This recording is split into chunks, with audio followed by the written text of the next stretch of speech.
There, they inform him about 2 piano students, but Akash declines, explaining that he needs to focus on an important competition in London that is just 2 months away. We are then introduced to Parmod, a former and legendary actor who has now turned to the real estate business. He lives in a luxurious apartment with his wife Simi. There is a significant age gap between them, but they still live a happy and enjoyable life together. While Simi prepares Parmod's favorite dish in the kitchen, Parmod makes her to speak with his daughter Donnie from his first marriage. Donnie and Simi exchange a few words about their daily routines and offer blessings before hanging up. At a traffic signal, a young woman named Sophie argues with a car driver. Distracted, she speeds off on her scooter and accidentally collides with Akash, knocking him to the ground. Sophie quickly helps him, and when realizes he's blind, she feels really guilty and takes him to a nearby restaurant. She offers him coffee, and during their conversation, learns that Akash is a pianist. Having already been searching for a pianist, she quickly offers him a chance to play at her father's hotel. Inside the restaurant kitchen, Sophie's father Franco steps outside upon hearing the beautiful melody Akash is playing. Amazed by his talent, he immediately offers him a job at the restaurant. Later, Sophie rides her scooter to drop Akash at his home. Along the way, she asks about his blindness, and Akash explains that a cricket ball struck his head, damaging his optic nerve when he was 14. Once they reach his home, Akash invites her for a coffee, but she politely declines and promises to pick him up the next morning before leaving. Once inside, Akash removes his foggy lenses and wakes up wearing blindfolds the next morning, revealing that he had only been pretending to be blind. Soon, Sophie arrives at his door to pick him up.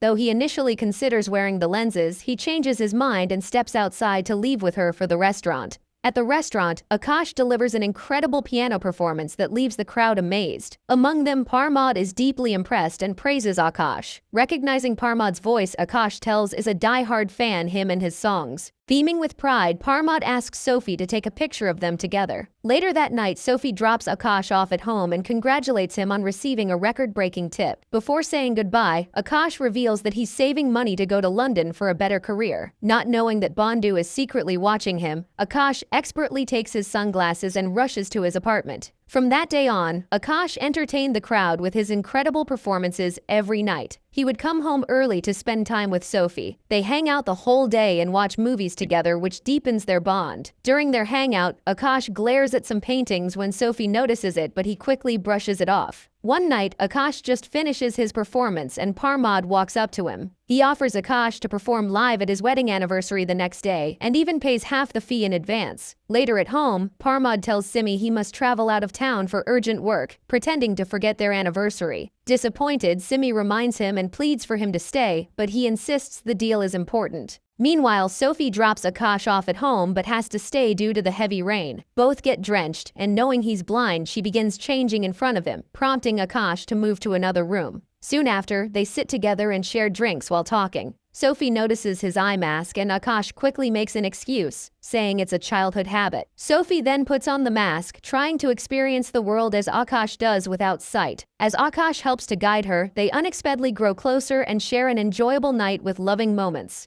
The next day, Akash arrives at Parmod's house, and Simi opens the door. She left confused when Akash explained that Parmod invited him for a private show. Insisting that Parmod is out of town, she tries to keep him out, but when she notices their neighbor Mrs. Diza watching intently, she stops arguing and reluctantly lets him inside. Simi guides him to the piano and quickly calls Parmod, excitedly showing her amazement for the surprise and confirms he's not out of town and coming in just 10 minutes. Hanging up, she nervously confirms that Akash is completely blind and asks him to play the piano. As he plays, Akash suddenly notices something shocking, a dead body lying in the lobby. His breath catches for a moment, but he is trying to stay calm and normal. He requests to use the toilet and she guides him while crossing the body. Inside the washroom, Akash finds a man hidden with a gun in his hand. Realizing Akash is blind, the man remains still and silent. Quietly, Akash leaves the washroom and on his way back, he sees the body clearly, and it's Parmod. A flashback reveals what really happened. Parmod never went out of town and entered the apartment to surprise Simi. Carrying gifts and a wine bottle, he calling her excitedly. On the table, he spots a gun and picks it up when Simi emerges from the room and the same man is inside, quickly putting on his clothes. Back in the present, Akash continues playing the piano while Simi and the man hurriedly clean the mess and wrap Parmod's body in a bag. Simi then plays a voice recording of Parmod's voice and act to make it seem as if he has returned home but left again for an urgent meeting. After sending the man away with Parmad's body, Simi suggests that Akash to leave, saying Parmad will be late. Later, Akash sits at a tea stall when a familiar woman approaches him. She has God tattoo on her hand and asks for help getting an auto. She calls over her husband Murli to drop him. Akash leaves in the auto and goes straight to the police station to report the murder. As he begins speaking to a constable Paresh, the same man from Parmad's house steps out from his cabin. To Akash's shock, the man is actually a senior police officer, Manohar. Seeing him, Akash panics and changes his story. Instead of reporting the murder, he says a neighborhood boy troubles him and may have killed his cat. The constable laughs it off, but Manohar steps in,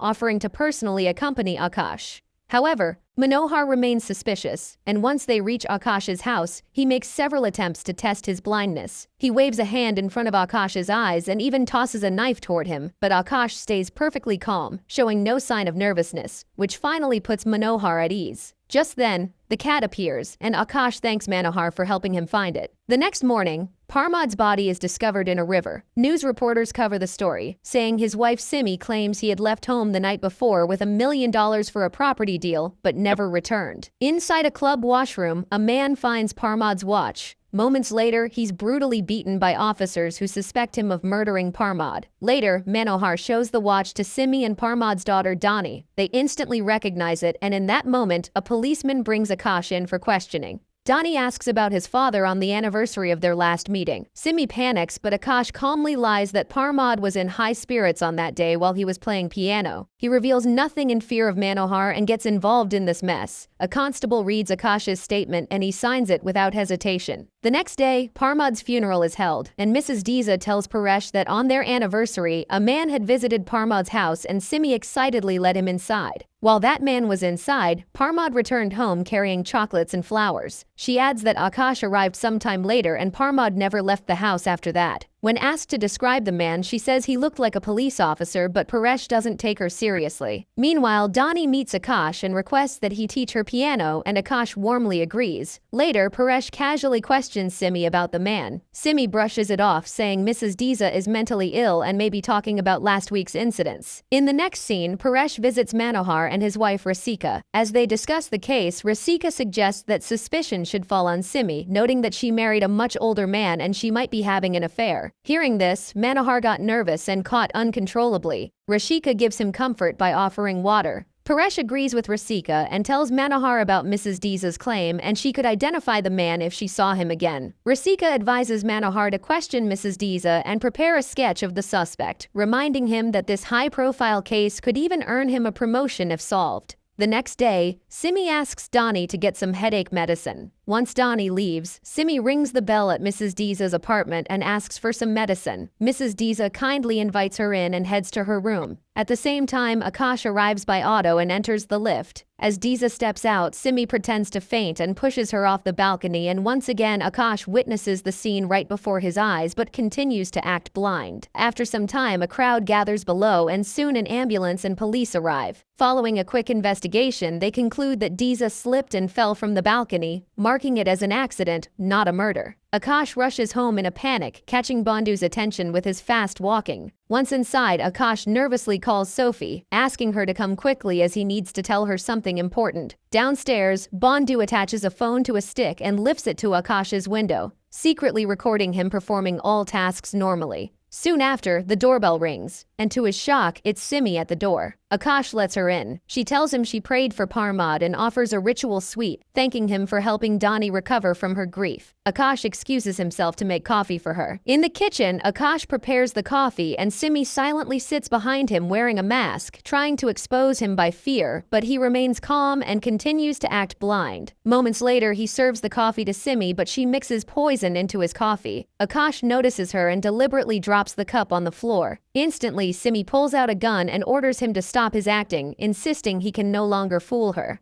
Akash removes his sunglasses and admits the truth. Simi bursts out laughing and demands to know why he is pretending to be blind. Akash explains that he believes playing the piano without sight allows him to perform even better and that people tend to show him sympathy. He promises to keep it a secret and leave for London soon. As he tries to convince her, he feels dizzy and collapses unconscious from the spiked sweet. On her way to Akash's house, Sophie is stopped by Bandhu, who shows her the video of Akash. Shocked by the truth, she rushes and bangs on the door, only to find Simi inside in a distressed condition. Simi lets her in, and seeing Akash sleeping unclothed, Sophie falls into Simi's fooling trap and explodes in anger. Simi lies again, saying that after Parmad's death she was left alone and they grew closer. Feeling betrayed, Sophie storms out, abusing both of them. Hours later, Akash wakes up exhausted, and to his horror, he cannot see anything, even after washing his face. Simi coldly reveals that she has made him truly blind. Enraged, he tries to attack her, threatening to expose the murder, but Simi believes that no one will trust him, as he has already submitted his statement to the police and everyone knows him as blind.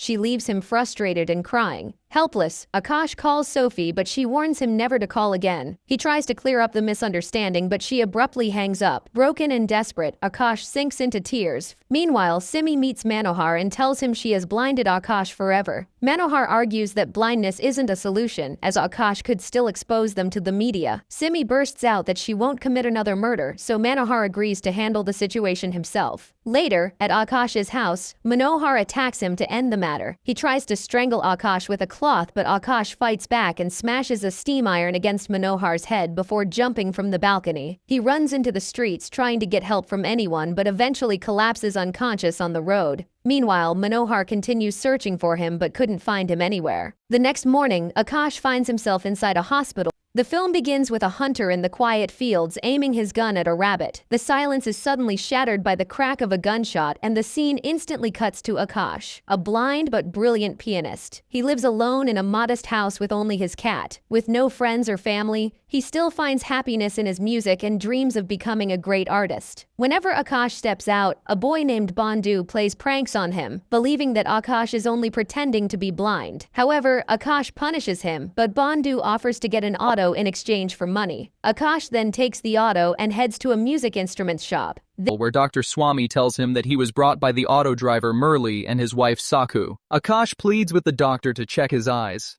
After examining him, Swami explains that his cornea is badly damaged and tells him to wait until evening for the eye specialist. Pretending to give a tetanus shot, Swami takes Akash's blood. Later, Sakhu and Murli bring him food, asking if he has any friends or relatives to call, but Akash has no one. They kindly assure him they'll take care of him until he recovers. That night, a dark truth is revealed that Dr. Swami, along with Sakhu and Murli, is running an organ trafficking racket, targeting innocents who have no family. Akash is their next victim, and they plan to remove both his kidneys before killing him. Swami gives Sakhu half her payment and enters the ward. Seeing Akash nervous, Swami assures him the eye specialist will come soon, but suggests running a body scan in the meantime. Unaware of his true intentions, Akash agrees. Swami then leads him into the operating theater, asking him to remove his shirt and lie down. Just as Swami injects the anesthesia, his wife calls him repeatedly. Irritated, he snaps at her not to disturb him, accidentally blurting out that he's removing someone's kidney. Hearing this, Akash panicked and he frantically lost control. Akash swears on the Sakhu's god tattoo that if they leave him, they can get $1 million. To regain control, Swami injects Akash to fall unconscious. Sakhu is puzzled at how this blind man knows she has a god tattoo. The next morning, Akash regains consciousness but loses control in panic. Swami and Sakhu reassure him they haven't removed his kidney and ask about the money and his blindness. Revealing that he was never blind, Akash recounts everything that happened to him. To prove it, he accurately describes Murli and Sakhu's looks. He then proposes a deal that if they help him, they can get Parmad's $1 million,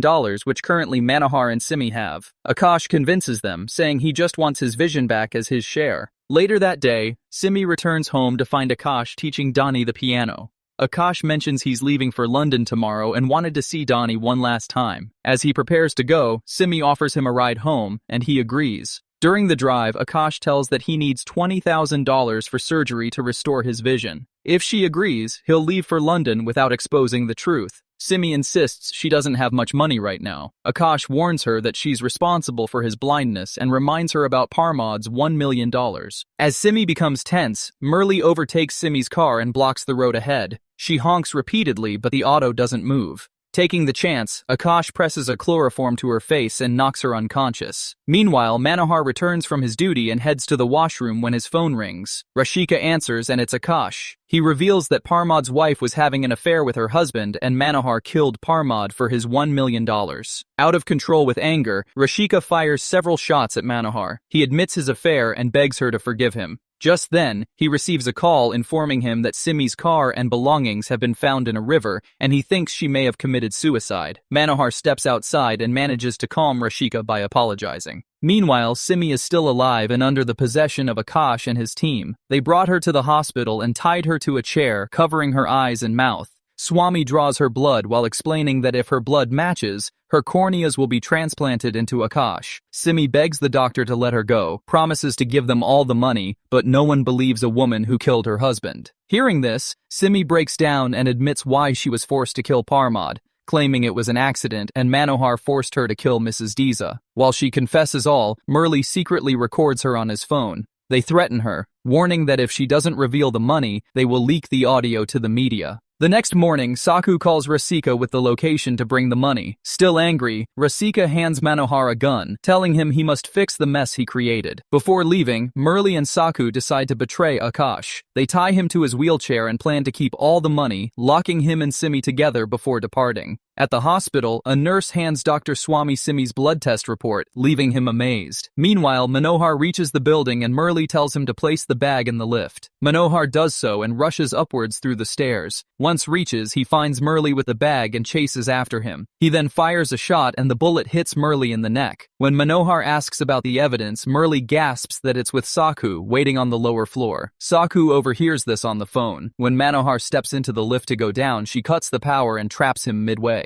Panicked, Manohar struggles to force the doors open but fails every time and gets frustrated. Back in the room, they agree to escape together. Simi frees Akash's hands and he removes her blindfold so he can guide him towards the exit. Instead of helping him, she deliberately gives him wrong directions while secretly sawing at her ropes with a pair of scissors. As Akash stumbles in confusion, she works quickly and pretends to help while plotting her own way out. On the other side, Saku rushes Murli to the hospital but the doctor declares him dead. Desperate, she opened the bag and offered all the money, only to discover it was full of fake currencies. Back in the room, she then grabs a metal rod and begins striking Akash repeatedly. Blinded and helpless, he stumbles around in pain as Simi beats him mercilessly. Just then, Dr. Swami enters and Simi attacks him too. Turning on him, she stabs wildly with a knife in a desperate attempt to kill. Akash intervenes in time, grappling her and manages to hold her long enough for Swami to press a chloroform cloth and finally knocks her unconscious. In the next scene, Swami and Akash lock Simi in the car's trunk and drive off. On the way, Akash curiously asks where they're headed. Swami reveals that a private jet is waiting at the airport. He explained a Dubai sheikh is prepared to pay $1 million for a liver transplant for his daughter. Her blood type is 1 in a million and Simi's is the perfect match. He adds that if her cornea matches, Akash can get the transplant and finally live a comfortable life. Akash reminds him that this would mean Simi's death. Swami calmly replies with a quote from William James. What is life? And it all depends on a liver. The story then jumps 2 years forward. Sophie is in London, enjoying life with her boyfriend. One evening, as she puzzled, well, I'll leave it to you to decide in the comments how Akash might still see or what could really have happened. If you enjoyed the video, don't forget to subscribe and turn on notifications. Additionally, if you love Indian movies, you're in the right place as we bring the best explanations for global audiences. Before you go, drop your favorite Indian movie in the comments for us to explain next, and also check out more of our content. The story begins at Eielson Air Force Base in the United States, where a transport plane is preparing for takeoff. On board are 52 prisoners being transferred to a federal prison in Washington. Most of them are extremely dangerous criminals. But among them is one figure who clearly stands apart. He is restrained more tightly than the others, guarded more closely, and silently watched by every inmate on the plane. Not long after the aircraft is in the air, this mysterious prisoner does something shocking. He pulls out one of his own teeth, revealing a thin wire hidden inside, a tool meant to unlock his restraints. But before he can make his move, the situation suddenly spirals out of control. The plane suffers a critical malfunction. One of its wings catches fire, and panic spreads through everyone on board. Get rooms there.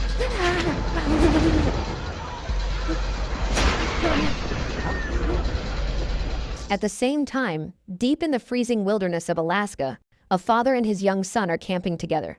They are disappointed because they fail to see the northern lights they were hoping for. That disappointment quickly turns into terror when they spot a burning plane descending straight toward them. They rush to their car, but their escape fails when falling debris from the aircraft crushes the vehicle. Amid the chaos on the plane, the mysterious prisoner manages to break free and brutally kills the remaining guards.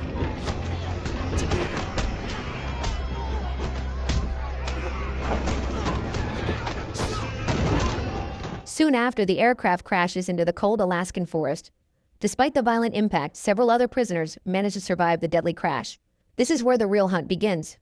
This is the last frontier.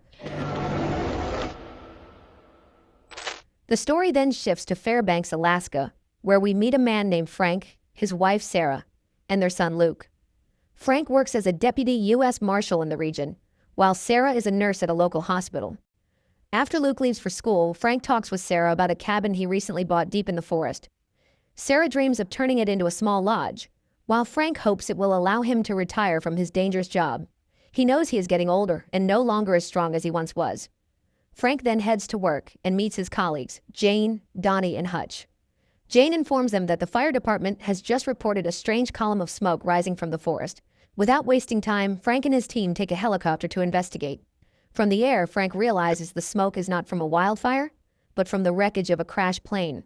He decides to land, hoping that someone might still be alive. At the crash site, they do find a survivor, but as they prepare to evacuate him, chaos erupts once again. The escaped prisoners suddenly emerge from the forest and launch a brutal attack.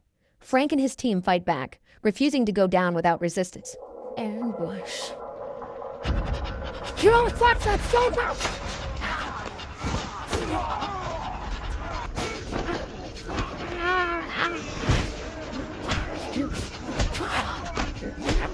Tragically, Donnie is stabbed multiple times in the abdomen and collapses. Frank and Hutch rush to get the wounded Donnie to the helicopter.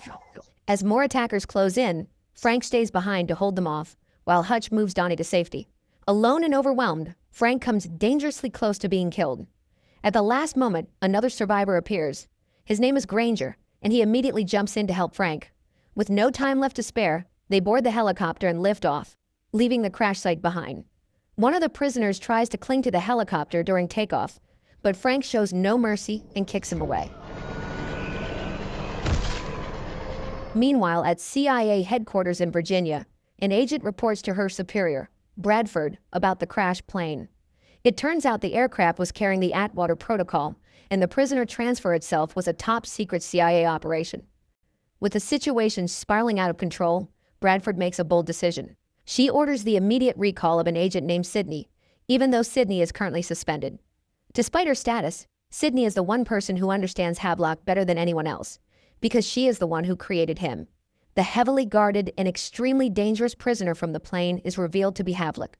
Not long after, Sydney is forcibly taken from her nephew's birthday party and brought straight back to headquarters. Bradford demands that she return to active duty and take charge of the investigation into the plane crash. Sydney is told that she will be working alongside Frank to track down Havlock. However, she is strictly forbidden from telling anyone, including Frank, the true nature of the CIA's secret mission. On the other side of the chaos, Frank immediately mobilizes his forces and declares a state of emergency. The escaped prisoners are considered high-level threats, so Frank orders all entry and exit points along the Alaska border to be sealed. Before being taken to the hospital, Granger shares critical information with Frank. He explains that the plane was transporting a federal prisoner named Havlock, who had been shackled, hooded, and restrained with multiple layers of chains. Granger is convinced that Havlock was the one who sabotaged the aircraft and caused the crash. Elsewhere, Luke and his girlfriend Kira skip school, with Luke suggesting a trip to his father's newly purchased cabin deep in the forest. Without realizing it, they are walking straight into the beginning of a disaster. Back at the emergency command post, Frank gathers local police and state troops to assess the situation. Out of the 52 prisoners on the plane, 23 are confirmed dead, 11 have been recaptured, and 18 are still missing. Time is running out, and they must be found before nightfall. In the middle of the briefing, Sydney arrives and briefly explains that the plane changed course due to a secret federal mission. Frank is clearly unhappy with the vague explanation. The crash happened under his jurisdiction, and he wants to know exactly what mission caused it. Sydney refuses to answer and instead walks away to examine the bodies of the dead prisoners. As Sydney inspects the bodies, Frank confronts her again. He tells her that he knows she is searching for a prisoner named Havlock, who is clearly still alive and now roaming free in the wilderness. Sydney is caught off guard when Frank reveals that he learned Havlock's name from a surviving marshal named Granger. Frank presses her harder, demanding to know who Havlock really is and what his mission was. Eventually, Sydney gives in. She explains that 3 years earlier, she recruited Havlock, whose real name is Libby Taylor Hartman. He was assigned to betray the United States on purpose by selling state secrets, acting as bait to lure America's enemies out of hiding. Once exposed, those enemies were eliminated by Havlock himself. This covert operation was known as the Atwater Protocol. Sydney admits that she personally trained Havlock to fight, survive, and operate as a highly intelligent killing machine. The operation was a massive success for 2 years. But 1 month ago, everything went wrong. Havlock truly defected, escaping with classified national secrets. Now the weapon the CIA created has turned into a very real and dangerous threat to the agency itself. After that, Frank heads to the hospital to see his wife and check on his partner Donnie. Sadly, he learns that Donnie has died after losing too much blood. The news hits Frank hard and leaves him completely shaken. Worried about his family, Frank calls Jane and asks her to pick up Luke from school. Not long after, Donnie's wife arrives at the hospital. Furious and overwhelmed with grief, she blames Frank for letting this tragedy happen. Frank has no words to defend himself. He had nearly died out there as well, and all he can do is hold her and try to comfort her. Elsewhere in the forest, an elderly man named Yi, who lives alone deep in the wilderness, is suddenly confronted by Havlock. Havlock takes him hostage, using the cabin as a place to clean himself up and change clothes. But after settling in, Havlock realizes that Yi has secretly sent out a radio signal to the authorities. Enraged by the betrayal, Havlock violently attacks the old man. In another part of the forest, Luke and his girlfriend Kira find their car stuck in heavy snow. With no other option, they leave the vehicle behind and walk the rest of the way to the cabin. Once inside, their disappointment grows when they realize there is no signal at all. At the same time, Frank receives a lead about an active emergency radio signal coming from Yi's cabin. Frank recognizes the location and immediately leads his team there, storming the cabin without hesitation. Inside, they find that Yi is still alive. Moments later, Havlock appears and launches an attack on them.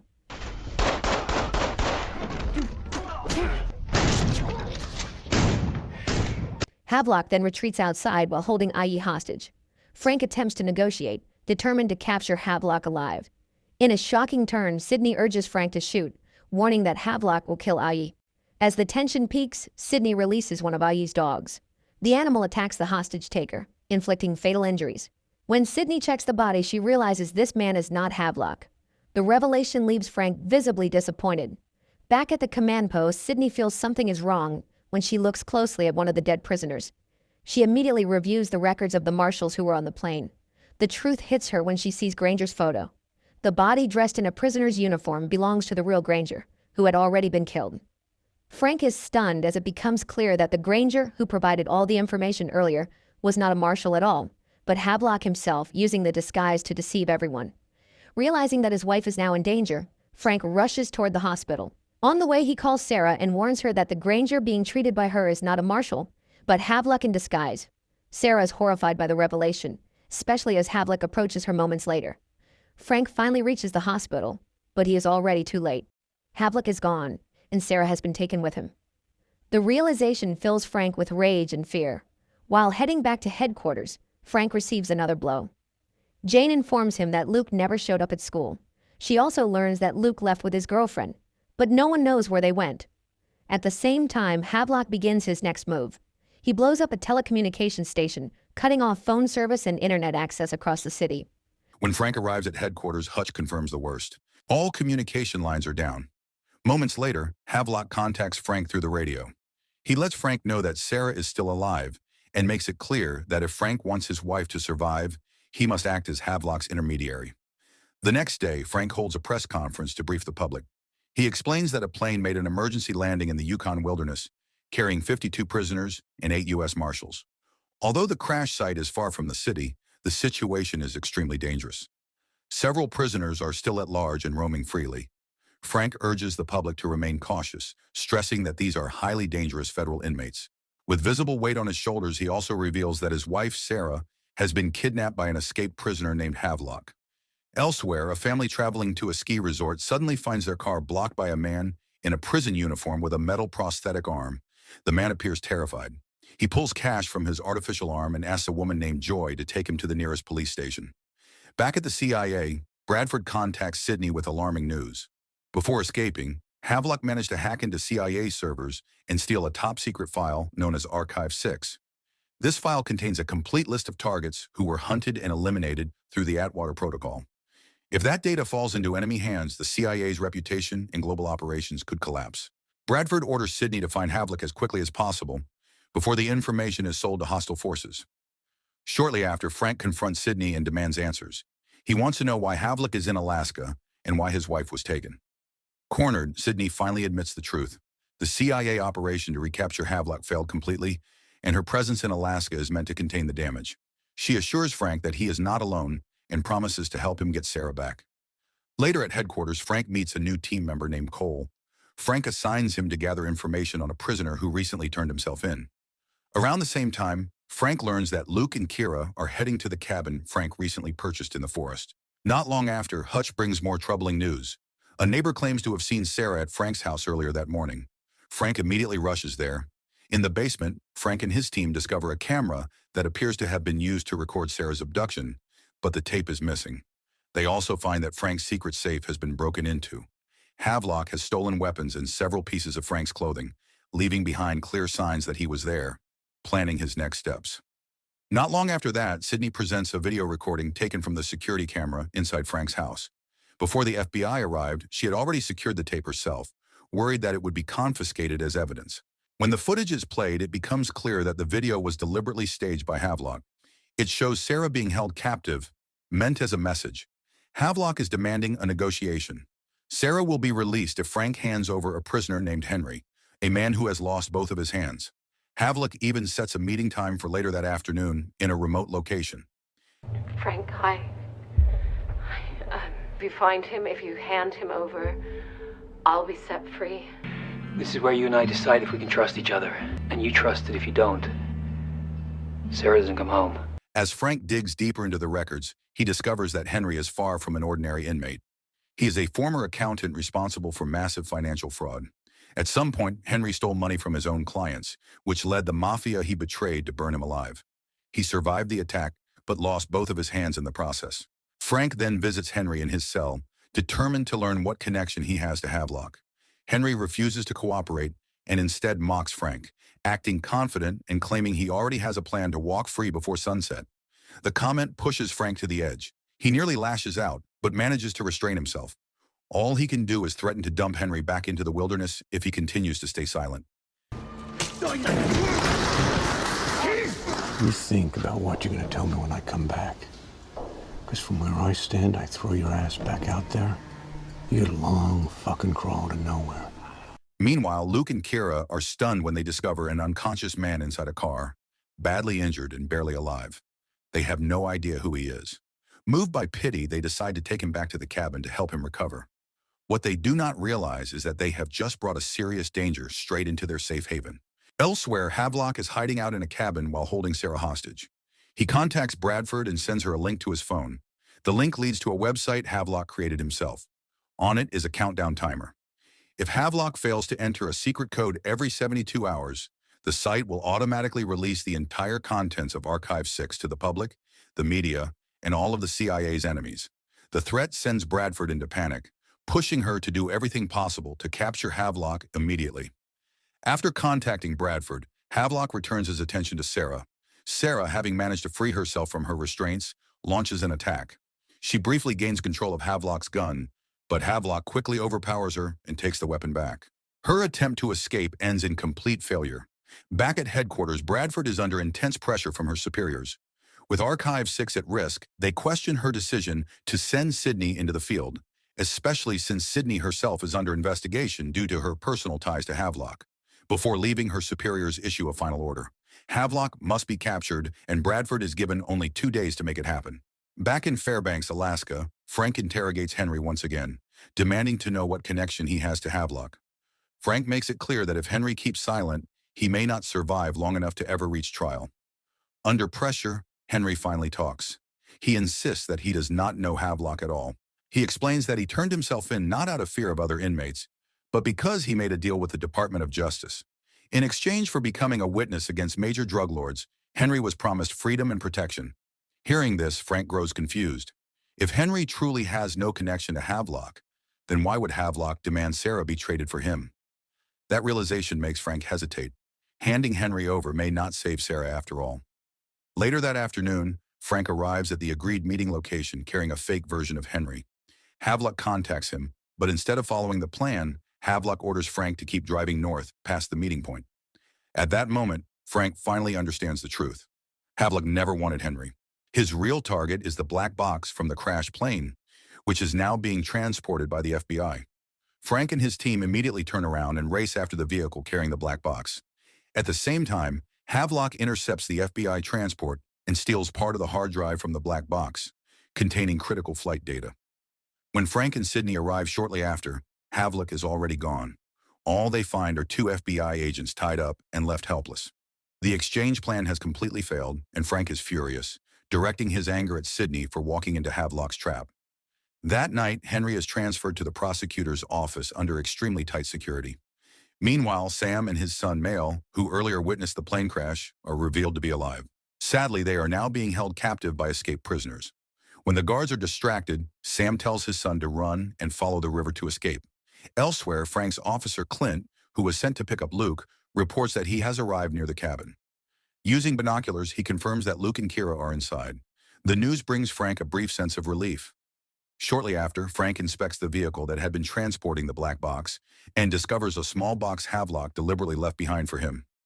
In another part of the wilderness, 3 men fishing nearby are startled by the sound of wolves howling. When they investigate, they find a young boy lying unconscious, surrounded by hungry wolves. One of the men fires a gunshot to scare the animals away. The child turns out to be Mail. Meanwhile, Clint finally reaches the cabin to retrieve Luke. He calls out, but there is no response, making it seem like Luke is asleep. When Clint steps inside, he is suddenly attacked from behind by the mysterious man Luke had rescued earlier. The noise briefly wakes Luke, who had not been fully asleep, but the attacker quickly overpowers Clint before Luke can realize what is happening. Meanwhile, the box Havlock left behind for Frank turns out to contain Sarah's car keys. Realizing this is a deliberate clue, Frank immediately orders a search, convinced that Havlock cannot be far from where the car was abandoned. After combing the area, Frank and his team discover tire tracks near a bridge. They follow the trail and eventually find Sarah's car hidden deep in the forest. Sarah herself is nowhere to be found. Overcome with anger and frustration, Frank orders Hutch to call in additional backup. He is more determined than ever to hunt Havlock down. The next morning at the command post, Jane informs Frank that earlier that day, 3 men brought in a young boy.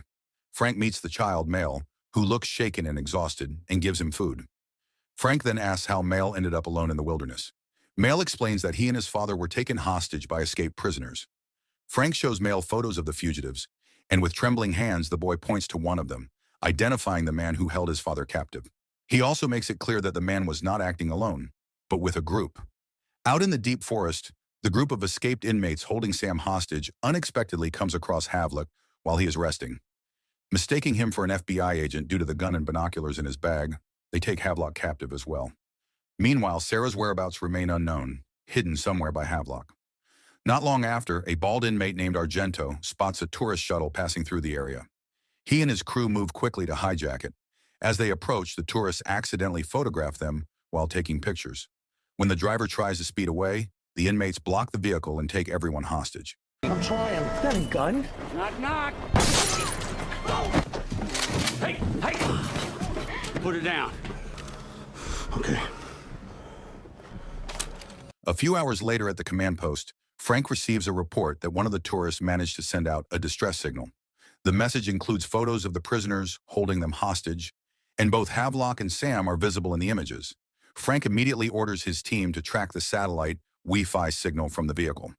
Back at the cabin, Luke and Kira are spending time with the mysterious man they rescued. He acts confused and disoriented, claiming he does not even know how he ended up there. Luke, trusting and open, tries to make conversation and shares stories about his overly protective parents. Meanwhile, Kira steps outside to gather firewood and discovers Clint's vehicle, clearly disabled.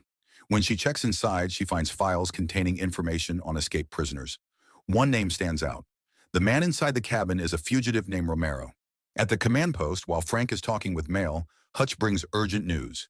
Sarah's location has finally been identified. Without hesitation, Frank and his team move in and raid a warehouse hidden in the forest. Inside, they find Sarah alive but weak from lack of food. Seeing his wife still alive fills Frank with relief.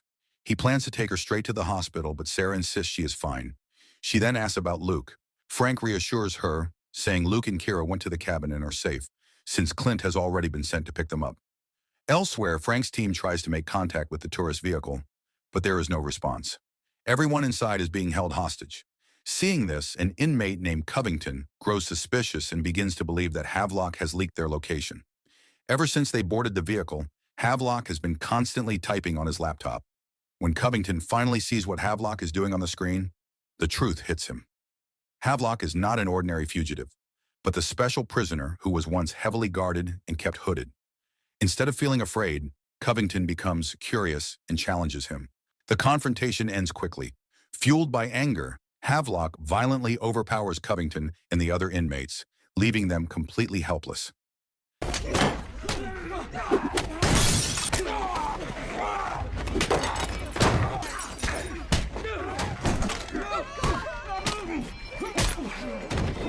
Back at the command post, Sidney receives troubling news from Bradford. The CIA has discovered that Sidney received a call from an unknown number shortly before Havlock escaped in Paris. This leads them to suspect that Sidney may have leaked information. Bradford orders her to return immediately to face interrogation. Sidney refuses. She knows the only way to clear her name is to capture Havlock and expose the truth. At this point, the story briefly looks back at Sidney and Havlock's past. Their relationship was more than just handler and asset. Not long before Havlock defected, the two of them were visibly very close. Back in the present, Havlock contacts Frank with a dangerous demand. He wants Sidney's personal access code to unlock a highly classified digital archive that belongs to her.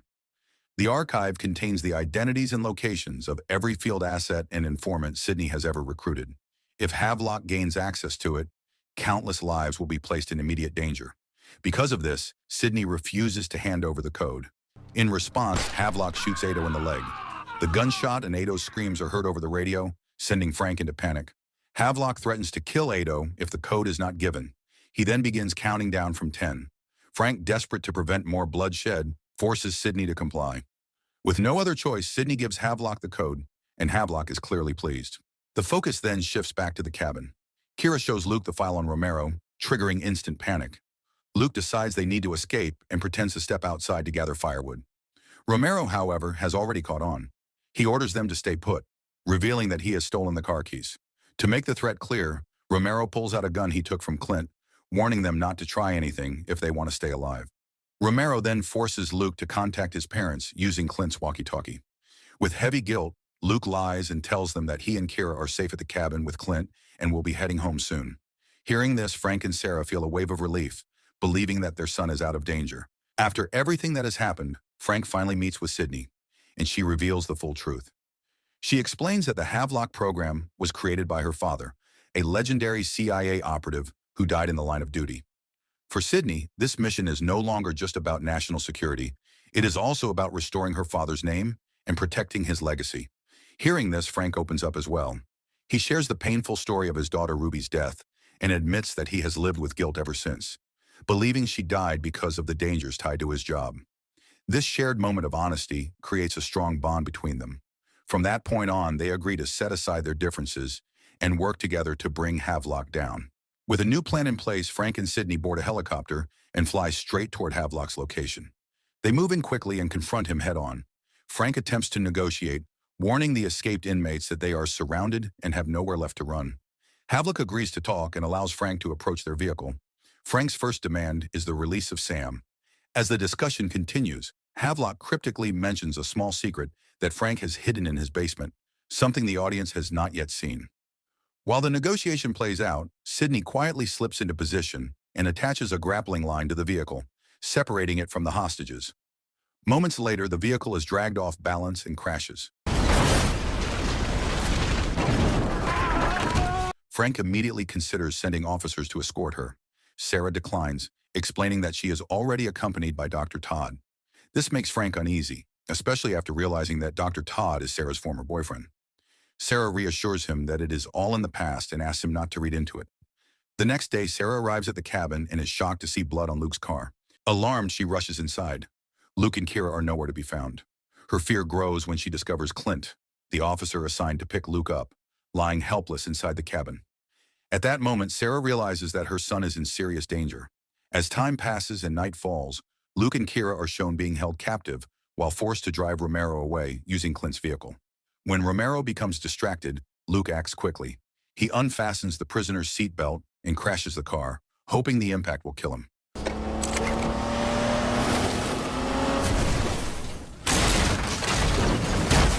By the next morning, Luke and Kira regain consciousness, and thankfully, they are still alive. Luke tells Kira to go and find help, while he reaches the scene but cannot bring herself to shoot, determined to capture Havlock alive. When Frank prepares to fire, Havlock smashes the vehicle window and leaps into the abyss below. Shoot him!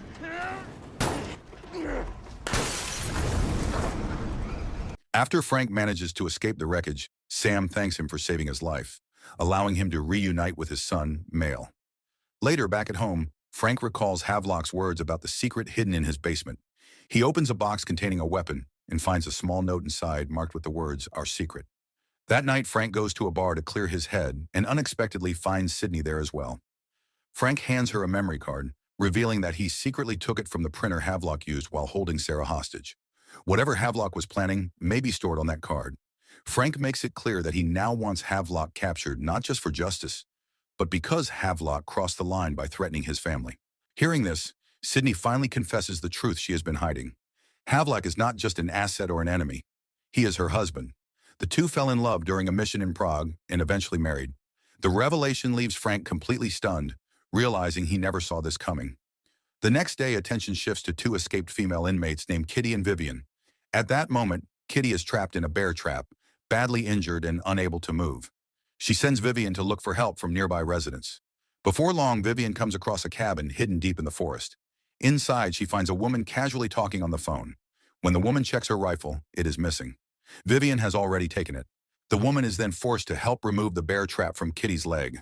But in a sudden and brutal move, Kitty strikes the woman, knocking her unconscious. Come on. Together, Kitty and Vivian drag her into the cabin. While they rummage through the woman's belongings, she slowly regains consciousness. Vivian is shocked to discover that the woman is actually a police officer named Ruth. Without hesitation or mercy, Kitty murders the officer by suffocating her with a plastic bag. Meanwhile, the search for Havlock continues.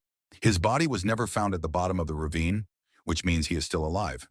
Soon after, Hutch informs Frank that a local police officer failed to show up for work, and FBI agents have found the officer dead inside his home. Frank and Sydney immediately head to the crime scene. The FBI has no leads, so Frank checks wildlife surveillance cameras placed around the forest. The footage reveals the faces of the killers. They are Kitty and Vivian. But there is another disturbing discovery at the scene. Frank finds a sweater that once belonged to him, the same one Havlock stole from his house. This means Havlock crossed paths with Kitty and Vivian. The question now is how they are connected. Elsewhere, Kitty and Vivian, driving a stolen car, stop at a roadside restaurant. Their nerves spike when a police officer enters the place. To create a distraction, Kitty pretends to go to the restroom, while Vivian fakes a breakdown, drawing the officer's attention. When the officer approaches Vivian, he notices blood on the table where Kitty had been sitting. Suspicious, he heads toward the restroom, only to discover that Kitty has already slipped out through the back door. The two women manage to escape once again. Around the same time, Frank successfully accesses the SIM card and printer Havlock left behind. He tells Sydney that Havlock made 4 money transfers to a bank in St. Petersburg, Russia, during the time he was holding Sarah hostage. This realization finally clicks for Sydney. It explains why Havlock was so desperate to obtain her access code. Later that night, 2 local residents who have joined the search effort take a break near the search area. A stranger approaches them and asks to rest alongside them. The man is Havlock, disguised as a hunter. After resting for a while, the group decides to head home. Havlock asks to come along, saying he needs to borrow a phone to contact his wife. Once they arrive and step inside the house, Havlock immediately incapacitates both men. With no one left to stop him, Havlock contacts his associate and begins setting his next move into motion. The next day, Frank and Sydney uncover a new clue from the crime scene at the roadside restaurant where Kitty and Vivian were last seen. They find a torn page from a phone book. After examining it, they realize it contains an advertisement for Aero Extrusion, a small charter flight company. The plan becomes clear. Kitty and Vivian are looking for a pilot to escape to Canada. Frank and his team immediately head to Aero Extrusion's base, but they arrive too late. Kitty and Vivian are already gone. It turns out they have taken a pilot named Slade hostage. True to her ruthless nature, Kitty even injures the pilot's hand to force him to cooperate. She then transfers a large sum of money into Slade's account to pay for fuel, using criminal funds she has secretly hidden for years. At the same time, Sydney receives a call from a CIA agent named Mark. He provides critical information about Havlock and his true plan. One day before the prison transport plane crashed, a man using a fake passport under the name Vin Santiago entered Alaska from Russia. This man is a courier carrying Archive 6 on an external hard drive. Havlock never stole the data digitally. Instead, he hired a Russian hacker named Armen Zdanko to obtain it. The courier is now in Fairbanks, preparing to deliver Archive 6 directly to Havlock. The plane crash itself was carefully orchestrated so Havlock could escape and meet his courier. Not long after, the team receives intel on Vivian's location. They move quickly and manage to capture her. During interrogation, Vivian offers to reveal Kitty's whereabouts and escape plan in exchange for full freedom and the removal of her remaining charges. Knowing they need the information, Sydney agrees. Acting on Vivian's intel, Frank and Sydney track Kitty and the pilot to an emergency airstrip. Cornered and refusing to return to prison, Kitty chooses to end her own life. The dangerous and brutal woman collapses and dies before she can be taken into custody. The following day, Frank and Sydney sense that Vivian is still hiding something about Havlock and Kitty. They confront her again just as she is about to be released. Under pressure, Vivian finally admits that she knows where Kitty hid $4.2 million. She reveals that she secretly stole Kitty's bank access card. Vivian also confesses that she met Havlock in the forest. Havlock gave her a sweater and told her he was heading to Fairbanks to settle unfinished business with an old friend. The focus then shifts to Sarah. That day, the hospital is overwhelmed with victims, and her supervisor is deeply concerned, especially since Sarah has only just survived a kidnapping. As a precaution, Sarah is ordered to meet with a psychologist, Dr. Todd Logan. She is told that if she refuses, she will be sent home and taken off duty. With no real choice, Sarah agrees and goes to see him. After the consultation, Dr. Todd insists that Sarah should not work for the rest of the day. Reluctantly, she follows his advice. Instead of returning home, Sarah decides to go look for Luke. Only then does she remember that her car was stolen by Havlock. Dr. Todd offers to drive her to the cabin where Luke is staying.